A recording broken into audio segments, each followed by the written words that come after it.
Coucou, je suis Ketsom, psychologue, psychothérapeute, mais pas que. Je suis une femme, je suis une femme noire, je suis une sœur, je suis une tante, je suis une amie, je suis une épouse, je suis tellement d'autres choses.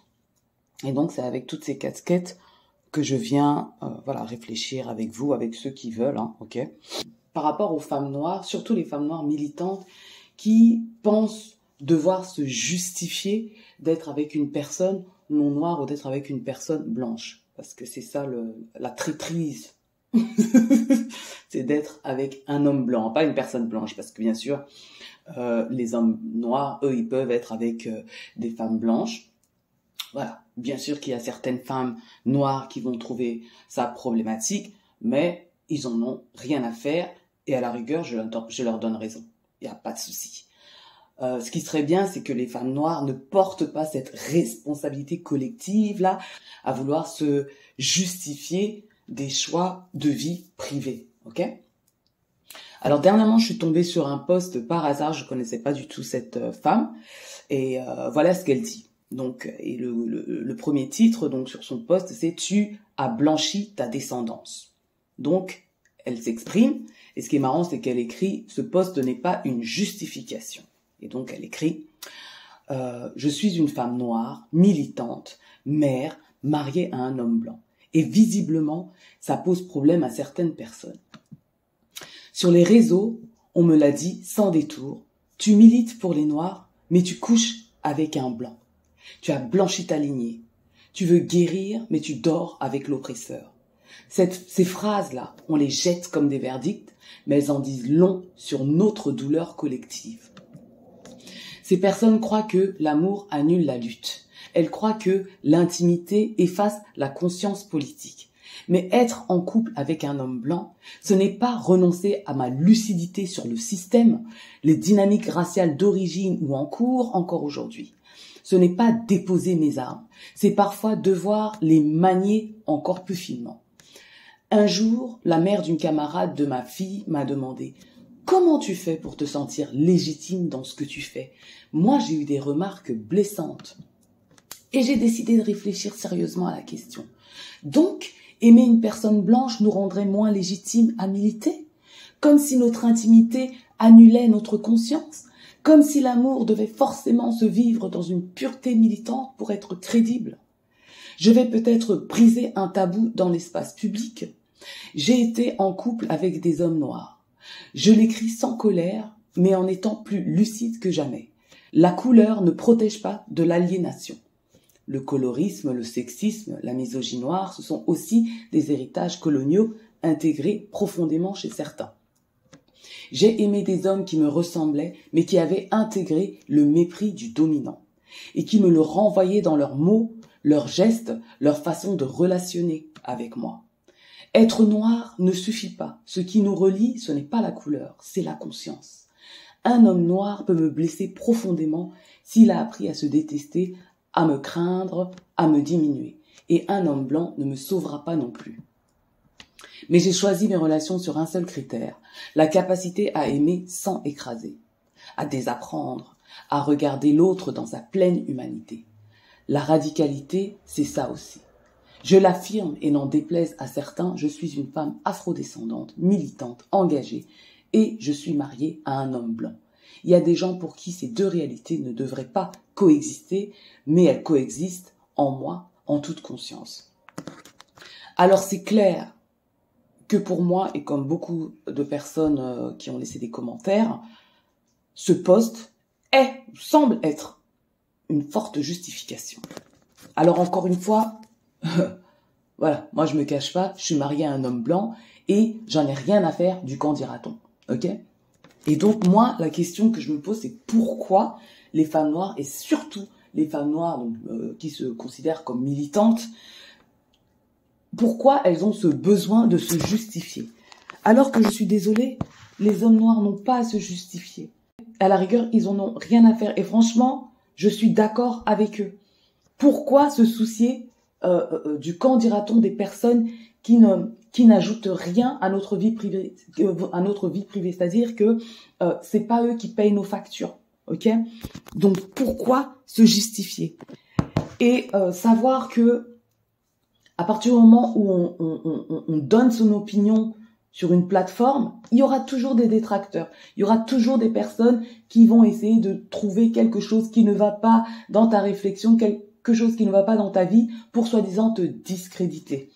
Et la plupart du temps, les personnes qui viennent dénigrer ne font rien pour la communauté, ne font rien pour soi-disant la communauté. Parce qu'encore une fois, pour moi, il n'y a pas de communauté noire. Il y a quelque chose qui nous relie, c'est la condition noire. Parce que s'il y a une communauté noire, dites-moi, où est-ce qu'elle se rassemble? Où est-ce qu'elle réfléchit?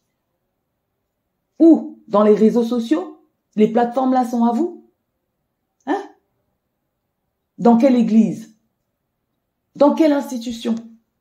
S'il y a des semblants de communauté, elles sont ethniques, voire nationales d'origine, quoi. Donc, par exemple, en Belgique, on peut sentir une espèce de communauté congolaise, par exemple.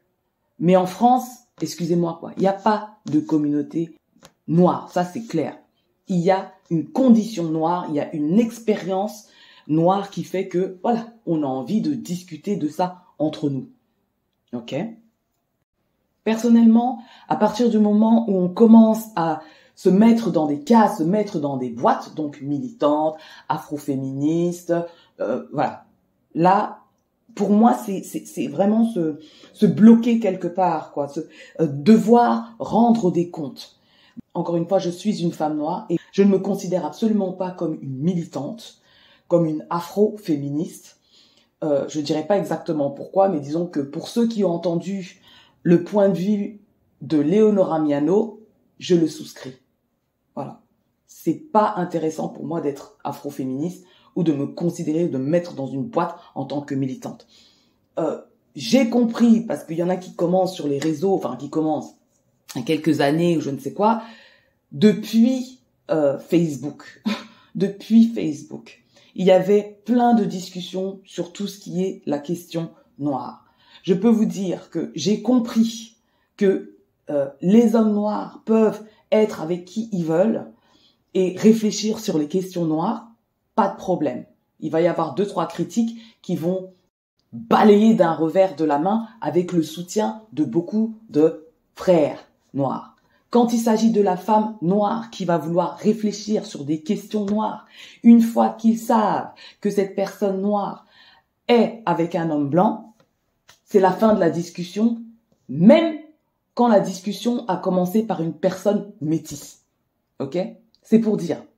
C'est-à-dire que la femme noire, je ne sais pas quel fantasme asexué les personnes noires mettent sur la femme noire, mais je suis désolée de vous dire que vos parents couchaient ensemble. Vos parents couchaient ensemble. C'est vrai que dans les familles noires, on ne parle pas assez de la sexualité et du coup, la mère est tellement sacralisée qu'on ne l'imagine pas. On n'imagine pas la sexualité d'une femme noire. Et la sexualité d'une femme noire, elle est jetée comme ça à la figure lorsqu'elle est avec un homme blanc. Il y a du fétichisme, et le fétichisme n'est pas simplement la tare de certaines personnes blanches, elle est aussi la tare de certaines personnes noires. Parce qu'une fois que la femme noire est imaginée avec un homme blanc, elle est tout de suite sexualisée, voire hypersexualisée. Et c'est pour ça que quand une personne, un homme noir est avec une femme blanche, on ne va pas tout de suite lui dire « tu couches avec l'ennemi, tu couches avec l'oppresseur ou la fille de l'oppresseur », comme si les femmes blanches n'ont pas soutenu les hommes blancs pour oppresser. Mais bon, voilà. Mais c'est quand la femme noire est su être avec un homme blanc, tout de suite c'est « tu couches avec l'oppresseur, tu couches hein. ». Tout de suite, on pense à la question sexuelle, quoi. Donc, on réduit la femme noire à un objet sexuel. Les hommes noirs aussi sont coupables de ça. Donc, cette femme a fait, pour moi, je suis désolée, toute une justification. Voilà, je suis avec un homme blanc, mais je reste consciente. En gros, c'est ça. Je reste consciente de la lutte décoloniale, tout ça, blablabla. Les personnes noires ne sont pas aussi simplistes que ça. elles savent qu'on est, je veux dire, l'être humain est complexe, l'être humain est rempli de paradoxes. Ok? Et c'est ça même la richesse de notre humanité. On est en Occident. Qu'est-ce que vous voulez qu'il se passe? On est en Occident. Pourquoi les femmes noires devraient se restreindre dans leurs options, hein, et chercher le unicorn, donc l'homme noir qui sera, voilà, super adéquat pour nous. Pourquoi? De toute façon, c'est à la femme d'aller chercher l'homme. Ok? Cette femme-là, ce qui est marrant, c'est que elle a osé s'exprimer sur des relations avec des hommes noirs qu'elle a eues qui n'étaient pas concluants. Et c'était quelque part la fin de la discussion pour les personnes noires, quoi. Je veux dire, il y a eu du soutien de certaines personnes noires, il n'y a pas de souci. Mais à chaque fois, c'est la même chose. Une femme noire, si elle est avec un homme blanc, elle n'a pas le droit de s'exprimer sur les hommes noirs. Vous vous prenez pour qui? Vous vous prenez pour qui? Il y a plein d'hommes noirs là qui sont avec des femmes blanches et qui se permettent de dire pourquoi ils sont avec des femmes blanches et c'est relatif à tout ce qui est négatif sur les femmes noires, soi-disant. Donc elle vient avec sa propre expérience, hein. Elle sait qu'elle ne doit pas généraliser quoi que ce soit. Je veux dire, c'est de manière tacite, les femmes noires le savent. Ok? Si tu es avec un homme blanc, tu n'as pas intérêt à généraliser quoi que ce soit sur les hommes noirs. Donc, elle a osé dire qu'elle est en couple, elle a été en couple avec des hommes noirs et que voilà. Bref, en gros, ça n'a pas fonctionné, que eux aussi, ils ont fait preuve d'aliénation. Elle a parlé du colorisme, du sexisme et de la misogynie noire. Ah, c'est devenu... Je te suivais jusqu'à ce niveau-là, mais dès que tu as commencé à parler des hommes noirs, et pourquoi les hommes noirs, tu veux dire que les hommes blancs sont meilleurs que... Ah, elle n'a pas dit tout ça. Elle n'a pas dit tout ça. Mais voilà, elle sait, elle a compris que être avec une personne noire ne garantit pas la réussite du couple. Mais vous devriez le savoir. Je veux dire, il y a tellement de personnes noires qui ont vécu avec un seul parent. Donc, on le sait, ça. Donc là, on est en Occident, où les personnes noires sont une minorité. Ok? En France, allez, on va aller jusqu'à 5%, 6%. En Belgique, moins que ça. Mais les femmes noires devraient se restreindre et attendre, un homme qualitatif, noir et rien d'autre. Pourquoi? Pourquoi? Ce que j'aimerais que les femmes noires comprennent, c'est qu'elles n'ont pas à se justifier de ce qui se passe dans leur vie privée. Que ce soit blanc, noir ou autre, s'il se passe quelque chose, les personnes qui sont venues déposer des commentaires ne seront en rien un soutien dans votre vie. Mais bon, quand tu es une militante femme noire, il est tacitement interdit de critiquer les hommes noirs. Et ce qui est malheureux, c'est que les femmes noires contribuent à cette règle tacite. Ce sont les premières à être offusquées qu'une femme noire ait dit quoi que ce soit sur, entre guillemets, leurs frères, leurs fils, leurs garçons, hein, leurs enfants, tout ça. Alors que lorsqu'elle s'exprime là, même si c'est une justification qui n'a pas lieu d'être pour moi, elle parle en tant que femme noire. Donc ça peut avoir écho pour d'autres femmes noires. Donc elle se positionne là pour la liberté des femmes noires. Mais c'est les femmes noires qui vont absolument vouloir maintenir, contribuer au maintien du statu quo. Oui, on sait que certains hommes noirs sont comme ça, mais pourquoi tu viens le citer, quoi? Pourquoi tu viens en parler? Donc, ce sont des femmes noires qui contribuent à ce que la voix des femmes noires soit silenciée. Et ce qui est marrant, c'est que avant de s'exprimer sur ça, elle écrit « Je vais peut-être briser un tabou dans l'espace public. Vous êtes où ? Vous êtes où depuis au moins une décennie? On en parle partout de ça. Mais vous pensez que vous avez brisé un tabou. C'est parce que tacitement, on sait qu'on n'a pas le droit d'en parler. Et justement, c'est censé être un tabou. Bah non, pas du tout, quoi. Pas du tout. Et en tant que afroféministe, si elle l'est, quoi, elle devrait savoir que c'est pas un tabou. Et que des femmes noires, avant ça, ont réfléchi à cette question, ou ne serait-ce que les femmes, enfin, des femmes noires francophones, mais également des femmes, surtout des femmes noires américaines. Une autre réflexion que j'ai, c'est que les femmes noires militantes, quelque part, sont un petit peu sacralisées peut-être au niveau de la mère, c'est-à-dire à un niveau sacrificiel comme ça. Donc elle est censée se sacrifier pour la cause. C'est une mère, hein, dans les communes, dans les groupes de personnes noires, dans ces cultures, on sait très bien que la mère, elle est également asexuelle, okay, sacrificielle.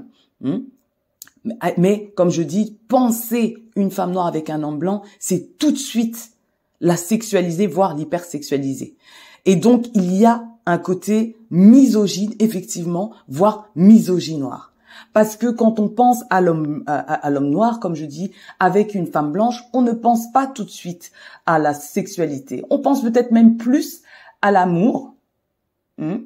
Et voilà. Et puis, voilà, un choix, une préférence, enfin, une liberté. On sait très bien que les hommes sont plus libres que les femmes, quoi. Mais quand c'est une femme, c'est tout de suite l'objectifier de manière sexuelle, quoi. Et les femmes noires qui contribuent au maintien du statu quo, franchement, elles sont vraiment problématiques pour moi, quoi. Elles sont problématiques. Si on sait que le couple, surtout au jour d'aujourd'hui, c'est quelque chose qui est très difficile à maintenir, ça requiert beaucoup de travail.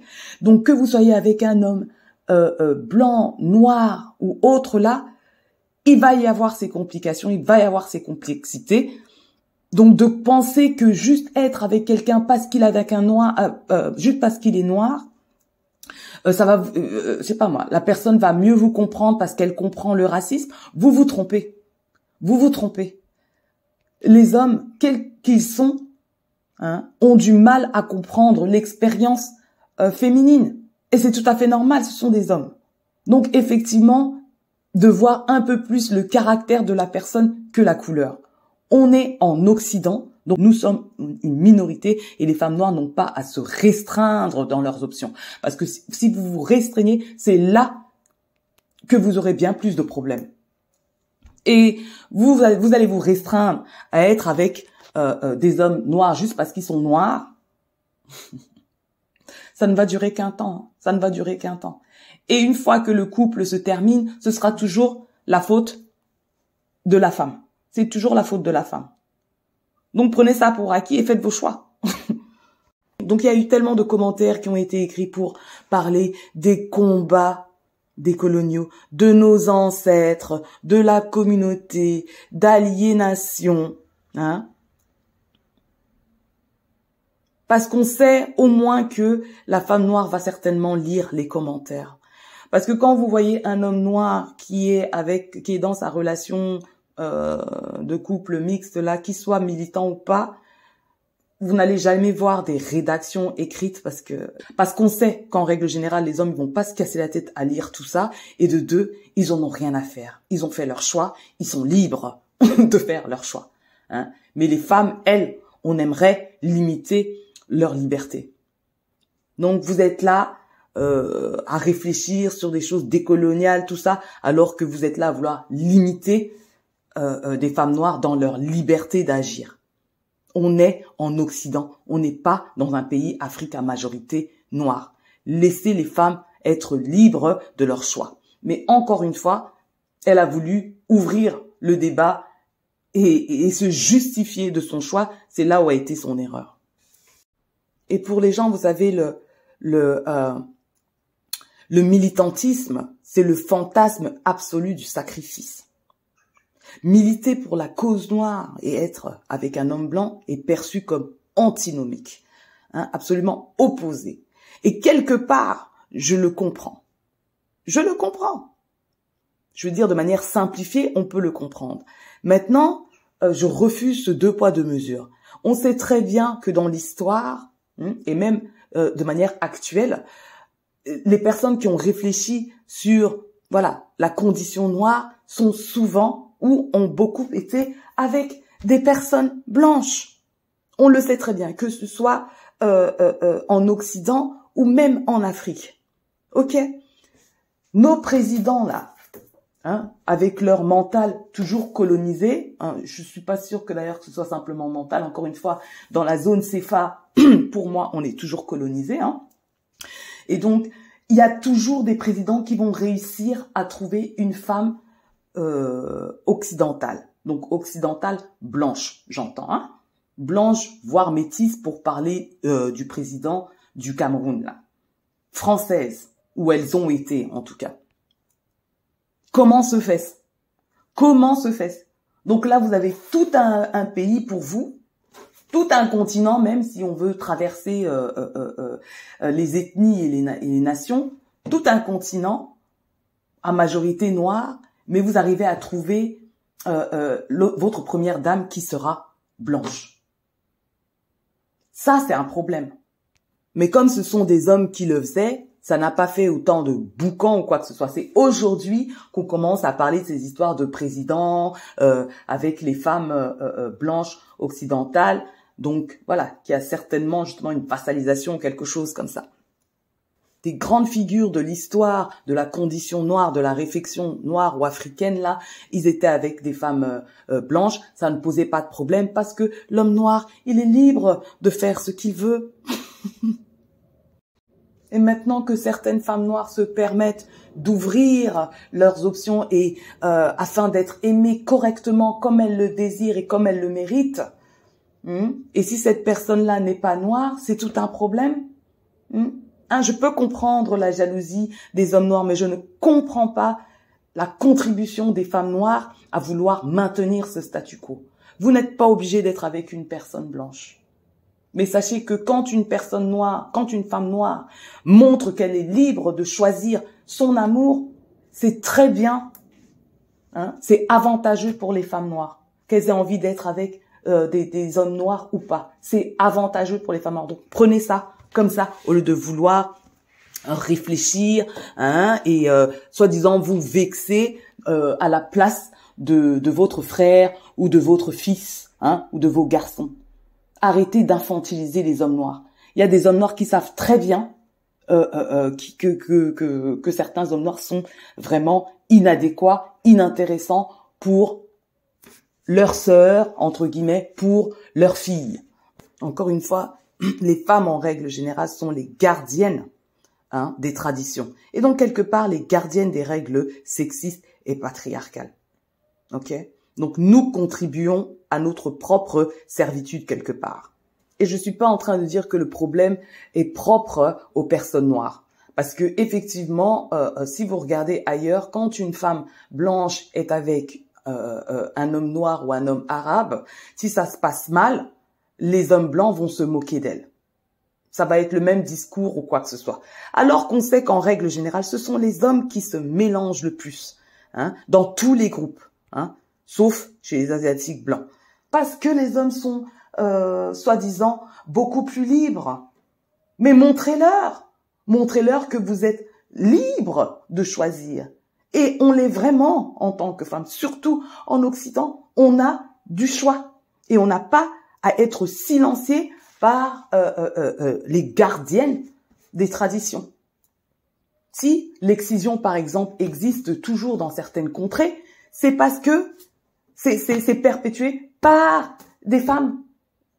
C'est parce que c'est perpétué par des femmes. Maintenant, les hommes noirs là qui n'aiment pas qu'on parle d'eux alors que eux ils peuvent parler de qui ils veulent là, et qu'ils aiment, ils n'ont pas de problème à dire pourquoi ils préfèrent une femme non noire ou quoi que ce soit. Moi, franchement, j'en ai absolument rien à faire. Comme je vous ai déjà dit, depuis petite, je suis sortie avec tout type de personnes. Je ne regarde pas spécialement la couleur. Maintenant, je peux regarder la culture. Je vous dis la vérité. Si je sais que c'est pour une histoire à long terme, il y a des cultures. Moi, je n'ai pas envie de me mélanger avec ces cultures-là. Parce que quand on se marie avec quelqu'un, on épouse la famille aussi. Mais moi, j'ai pas de problème à parler de certaines personnes noires, des hommes noirs. Il y avait des commentaires donc laissés chez elle en disant oui, pourquoi tu parles des noirs, ceci, cela, reste avec ton blanc, ne viens plus parler, tout je sais pas quoi. Vous êtes qui dans les réseaux sociaux là? Enfin, je suis désolée, vous êtes qui dans les réseaux sociaux? Les gens font ce qu'ils veulent comme vous. OK? Si vous voulez être qu'avec vos noirs, il n'y a pas de souci. Si vous voulez vous mélanger, il n'y a pas de souci. Les personnes qui ont quelque chose à dire là, franchement. Hein? Et puis, ce qui est triste, c'est que ces personnes-là qui viennent laisser des messages comme si les personnes n'évoluent pas dans leur réflexion, c'est bien dommage parce que 10 ans après, ils vont pas venir vous dire « Ah, franchement, j'étais comme ci, comme ça, je pensais comme ci, comme ça, mais aujourd'hui, je comprends mieux ceci, cela. » Ça, c'est bien dommage. Ça, c'est bien dommage. Mais les personnes noires qui pensent, les hommes noirs qui pensent que ils n'ont pas créé un certain dégoût, donc de par certaines femmes noires vis-à-vis de vous, vous vous trompez. Moi, j'en ai en séance. J'en ai en séance des femmes noires qui ne veulent plus jamais avoir affaire à des hommes noirs. Il y a des femmes noires qui ont peur même quand elles sont seules dans un wagon avec des personnes noires, tellement elles ont été traumatisées. Et je ne dis pas que c'est seulement la faute de ces personnes noires, parce qu'on peut pas leur donner autant de force. Ces personnes noires dans les réseaux sociaux qui ont dit des méchancetés depuis des décennies sur les femmes noires, qui ont repris la méchanceté des hommes noirs américains pour venir faire la même chose en Europe francophone. Vous avez traumatisé des femmes noires. Donc, comme je dis, la faute ne vous incombe pas à 100% parce que souvent, il y avait une base fragile dans la famille. C'est-à-dire que si on est négligé dans la famille, si on est brutalisé, si on est maltraité par certains hommes de la famille, et puis on entend des discours si négatifs sur les femmes noires de part des personnes, des hommes noirs, je peux vous dire que non, ça a traumatisé des jeunes femmes noires qui ne veulent plus avoir affaire à des hommes noirs. Donc sachez-le, que les choses qui sont dites dans les réseaux sociaux ne restent pas dans les réseaux sociaux. Ça prend vie dans la tête de certaines femmes noires qui ont dû reconsidérer leur estime de soi et leur amour propre, leur confiance en soi à cause de toute cette négativité qui a été donc transmise dans les réseaux sociaux par des hommes noirs. Oui, donc prenez aussi vos responsabilités. Prenez vos responsabilités. Vous avez entaché les femmes noires de toute votre négativité, votre dénigrement envers les femmes noires. Donc les femmes noires qui ne veulent pas avoir affaire aux hommes noirs, je les comprends. Je les comprends. Parce qu'elle écrit à un moment donné... le colorisme, le sexisme, la misogynie noire, c'est aussi des héritages coloniaux intégrés profondément chez certains. Ça, c'est des discours qui me fatiguent. Parce qu'encore une fois, on va parler de racisme internalisé ou de toutes ces choses internalisées parce que les hommes blancs, entre guillemets, nous ont fait. Les personnes noires ne sont pas à être infantilisées. Les personnes adultes ne sont pas à être infantilisées. OK ? Donc, prenez vos responsabilités. Il y a du colorisme, on le sait très bien. Et le colorisme, il n'est pas simplement porté et maintenu par les hommes noirs, encore une fois, par les femmes noires qui maintiennent le statu quo. Même chose pour le sexisme et la misogynie noire. Donc, il ne s'agit pas ici des hommes. Et pour aller encore au-delà de ça, être avec une personne noire, même si elle est, comment vous dites, déconstruite, ça c'est le terme que vous utilisez, même si elle est déconstruite, cela ne peut quand même pas suffire à ce que la relation fonctionne. Ok, de par son caractère, de par ses traits de caractère, de par ses traits de personnalité, de par ses traumas ou autres, il y a plein de choses qui font que juste la couleur n'est absolument pas une donnée importante. Nous sommes en Occident, je répète. J'ai aimé des hommes qui me ressemblaient, mais qui avaient intégré le mépris du dominant. Non, moi, ça m'agace de donner autant de force, autant de crédit aux personnes blanches, quoi. Autant de crédit comme si vraiment on a été matrixés. Les gens qui se mettent dans des prisons comme ça, je sais pas moi, sciemment. Oui, nous ne serons jamais libres tant qu'il y aura le patriarcat, tant qu'il y aura le racisme. Vous voulez vivre quand? Vous voulez vivre quand? Vivez malgré tout ça. Hein? Trouvez votre privilège, trouvez votre bénéfice malgré tout ça. Ça veut dire quoi? On sera libre? C'est une autre religion, ça. C'est une autre religion. D'attendre le paradis pour pouvoir vivre. N'ayez pas peur. La couleur noire sera là pour toujours. Ok? Comment vous avez peur comme ça? Comment vous avez peur? Il y a plus de gens avec mélanine que le contraire, donc vous avez peur de quoi? Arrêtez avec vos fausses excuses, là. Si vous voulez être sûr de garder votre couleur, hein, à 90 ou à 99%, là, il faut qu'on retourne en Afrique. Hein? Il faut qu'on retourne dans nos pays d'origine. Pourquoi on est là? Il faut arrêter de se mentir à un moment donné. Et ne me dites pas parce que, justement, on est colonisé, c'est pour ça qu'on est ici. Pourquoi on ne se bat pas? Pourquoi on ne se bat pas? Hein? Il y a des gens qui meurent dans leur contrée, hein, qui se battent et qui meurent dans leur contrée.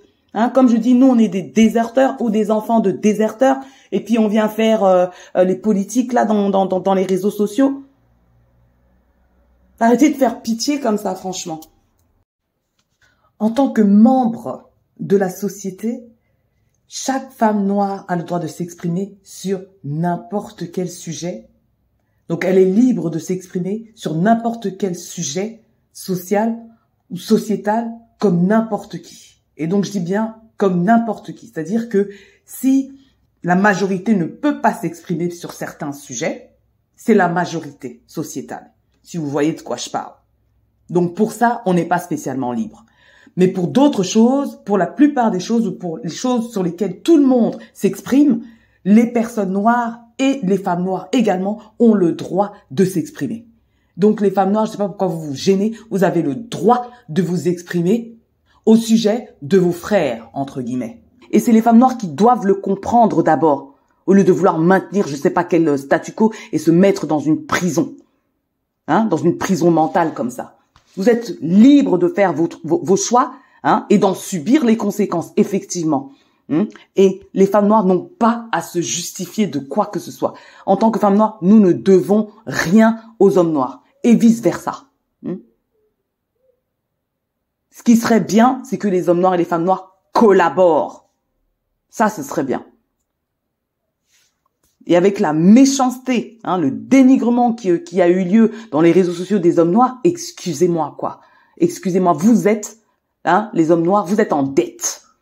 Ok? Parce que vous avez traumatisé, en tout cas, vous avez contribué au traumatisme de certaines femmes noires. Et j'en ai en séance.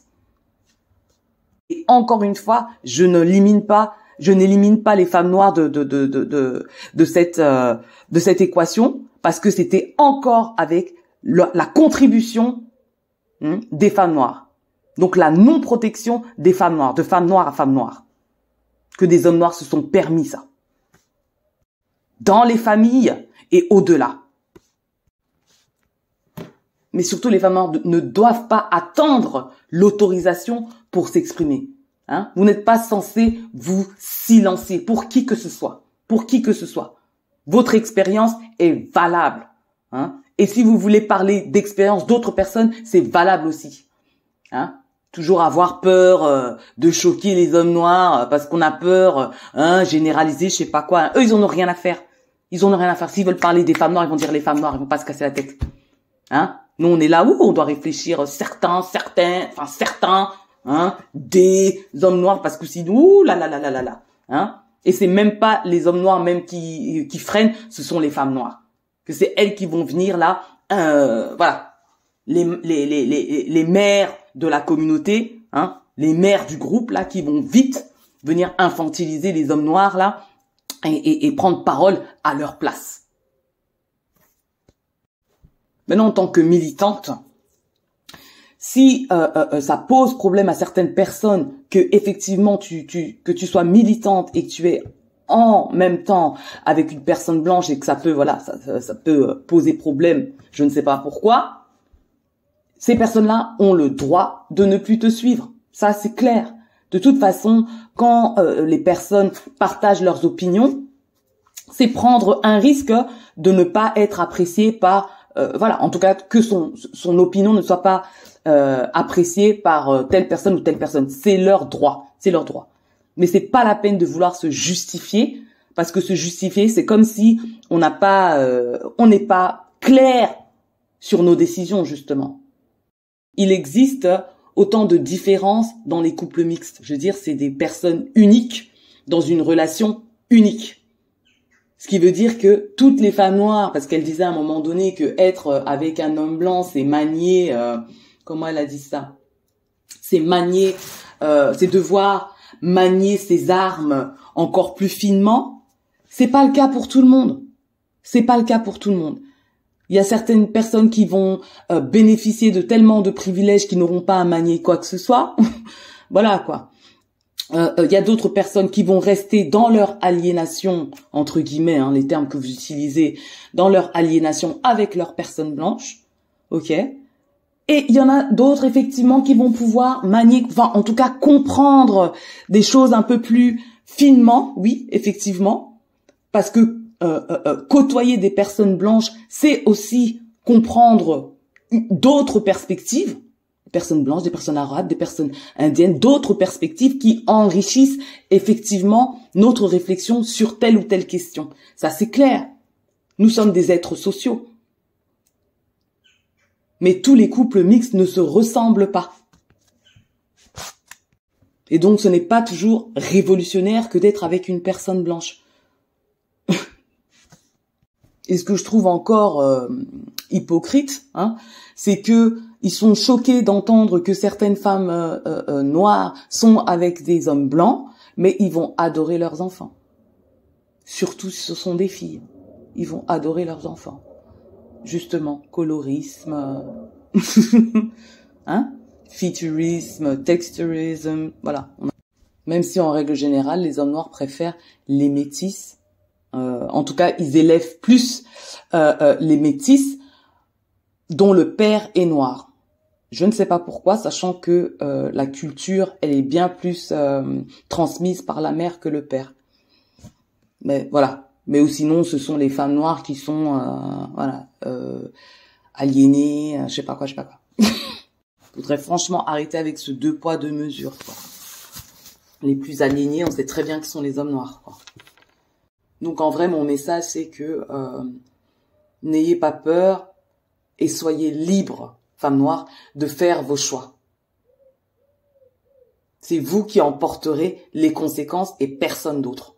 Parce qu'il n'y a pas de communauté noire. Il y a une condition noire qui nous lie, mais certainement pas une communauté noire ici en Occident. Ou sinon, encore une fois, c'est qu'il y a beaucoup de personnes noires qui n'ont pas eu le mémo, à savoir où nous sommes censés nous réunir pour réfléchir. Il y aura personne pour vous révoquer votre carte de personne noire.